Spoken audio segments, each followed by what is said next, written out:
Hello दोस्तों, best blue chip stock कौन सा है? तो उस कैटेगरी में अब सोशल मीडिया पर बहुत ज़्यादा लोग स्टेट बैंक ऑफ इंडिया को रिकमेंडेड कर रहे हैं। तो आज के इस वायरल स्टॉक एनालिसिस की सीरीज में हम जानने की कोशिश करेंगे कि क्या स्टेट बैंक ऑफ इंडिया का जो ये स्टॉक है वो वाकई फंडामेंटली टेक्निकली इतना स्ट्रांग है कि वो बेस्ट ब्लू चिप स्टॉक की कैटेगरी में आता है या नहीं।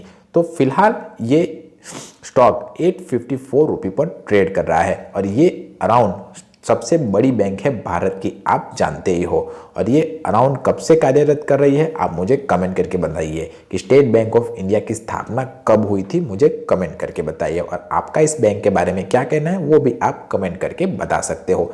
इसका market cap around 7,61,939 crore rupees के आसपास है।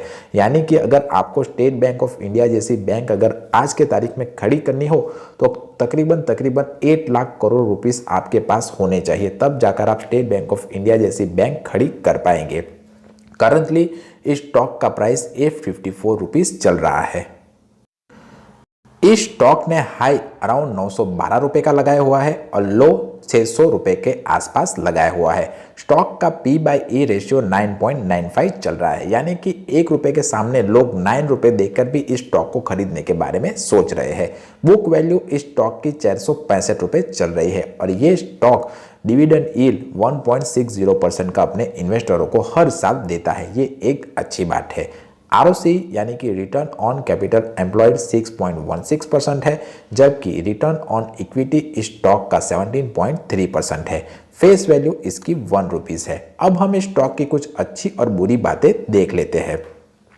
तो company has deliver good profit growth around 98.7% CAGR over last 5 year, यानी कि कंपनी का जो CAGR है पिछले 5 साल का वो 98.7% से बढ़ा हुआ है, यानी कि एक अच्छी बात है। Company has maintaining healthy dividend pay out around 18% का, यानी कि कंपनी ने अपने इन्वेस्टरों को 18% का हेल्दी डिविडेंड पे आउट दिया हुआ है। पर इसकी अगर कुछ बुरी बात देखें तो इंटरेस्ट कवरेज रेशियो इसका लो है और लायबिलिटी भी इसके ऊपर काफ़ी ज़्यादा है इस कंपनी के ऊपर।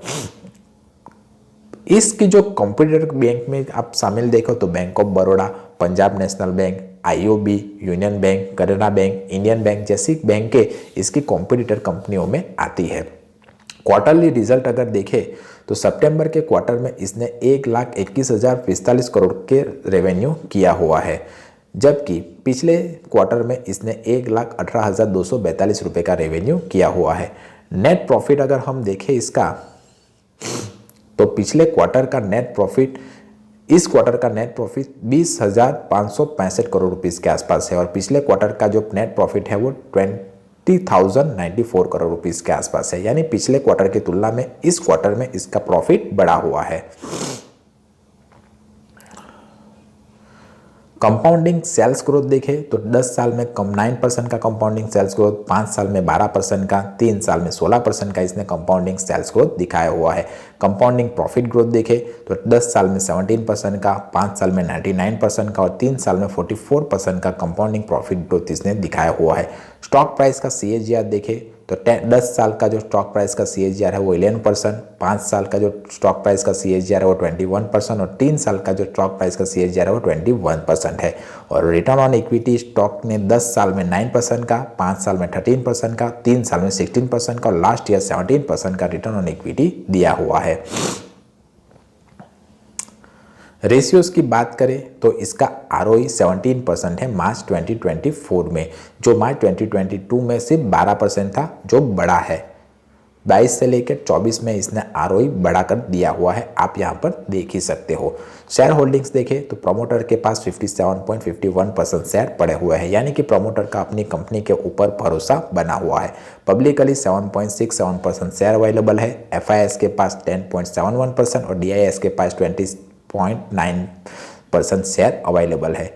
आपका ये हुआ स्टेट बैंक ऑफ इंडिया का फंडामेंटल एनालिसिस। अगर आपने भी इसमें निवेश किया हुआ है तो मुझे कमेंट करके बताएं कि आपको कितना रुपए लगाया हुआ है और कितना इन्वेस्टमेंट के सामने आपको कितना रिटर्न मिल रहा है। तो ये हुआ फंडामेंटल एनालिसिस। अब हम ट्रेडिंग व्यू में जाकर देखते हैं इसका टेक्निकल एनालिसिस। तो आप यहाँ पर देख सकते हो कि मैंने स्टेट बैंक ऑफ इंडिया का 1 वीक का चार्ट ओपन किया हुआ है। एनालिसिस के तौर पर देखें तो ये यहाँ पर एक ट्रायंगल पैटर्न बना रहा है और ये फिलहाल 9 और 15 ईएमए के ऊपर ये ट्रेड कर रहा है। अगर कोई स्टॉक 9 और 15 ईएमए के ऊपर ट्रेड कर रहा हो तो वो मेरे हिसाब से एक बुलिश स्टॉक माना जाएगा। अगर आप इस स्टॉक में अभी निवेश करना चाहते हो तो प्रॉपर टारगेट और स्टॉप लॉस के साथ निवेश कीजिएगा। सबसे पहले ऐसा भी हो सकता है कि ये स्टॉक ये पूरा ट्रायंगल पैटर्न बनाए, यहाँ तक फंस जाए, कंसोलिडेट करे, उसके बाद ऊपर या नीचे की साइड ब्रेकआउट दे और फिर ऊपर या नीचे की साइड आपको अच्छी खासी टारगेट दे। अगर आप मानते हो कि ये स्टॉक ऊपर ही जाएगा तो आपको प्रॉपर टारगेट और स्टॉप लॉस फॉलो करना चाहिए। अगर आप ऊपर की साइड अगर फॉलो करते हो कि ये स्टॉक ऊपर जाएगा, अगर आप ऐसा मानते हो और फिलहाल आप अगर ये स्टॉक को 854 रुपीज़ में खरीदते हो तो स्टॉप लॉस आपको इस ईएमए के नीचे यानी कि 809 का लगाना होगा। उसके बाद जो भी टारगेट आप आता जाएगा उसके हिसाब से आप अपना ट्रोलिंग स्टॉप लॉस करता जाएगा। और अगर आप मानते हो कि ये स्टॉक नीचे जाने वाला है तो आपको, अगर आप इस स्टॉक को 854 रुपीज़ पर अगर खरीद लेते हो तो आपको स्टॉप लॉस 914 का लगाना होगा और इसके बाद जो भी टारगेट बैरिश में आता जाएगा आपको उसका स्टॉप लॉस ट्रेल करना पड़ेगा। तो प्रॉपर टारगेट और स्टॉप लॉस के बिना आप कभी भी किसी भी स्टॉक में निवेश मत कीजिएगा और अपने फाइनेंशियल एडवाइजर की सलाह आप ज़रूर लीजिए। पर ये कंपनी फंडामेंटली अच्छी कंपनी है तो मेरे हिसाब से अगर आपको निवेश करना हो तो इस कंपनी में निवेश करने के बारे में सोच सकते हो। अगर आप मुझसे अपनी इन्वेस्टमेंट चालू करवाना चाहते हो तो मुझे कमेंट करके बता सकते हो। अगर आप किसी भी इक्विटी यानी कि शेयर मार्केट में निवेश करते हो या फिर म्यूचुअल फंड में निवेश करते हो तो इन बातों का ध्यान जरूर रखिए। आप लॉन्ग टर्म के लिए निवेश कीजिए। लॉन्ग टर्म से मेरा मतलब है 5 साल 10 साल या उससे ज़्यादा के लिए, तभी कंपाउंडिंग इंटरेस्ट का इफेक्ट आपको अपने निवेश हुए मनी पर देखने को मिलेगा। जब जब मार्केट में डाउनफॉल आता है तब तब अगर आपको स्टॉक खरीदना हो तो आप स्टॉक खरीदिए, अगर म्यूचुअल फंड में लमसम इन्वेस्टमेंट करना हो तो लमसम इन्वेस्टमेंट कीजिए। अगर आपने अपनी एसआईपी चालू करवा रखी हो तो मार्केट में जितना भी उतार चढ़ाव आए आप 10 साल तक अपनी एसआईपी को बंद मत कीजिएगा। तो ये कुछ इंपॉर्टेंट बातें थी। वीडियो पसंद आया हो, इन्फॉर्मेटिव लगा हो तो वीडियो को लाइक कीजिए, चैनल को सब्सक्राइब कीजिए। मिलते हैं अगले वीडियो में, तब तक के लिए बाय बाय।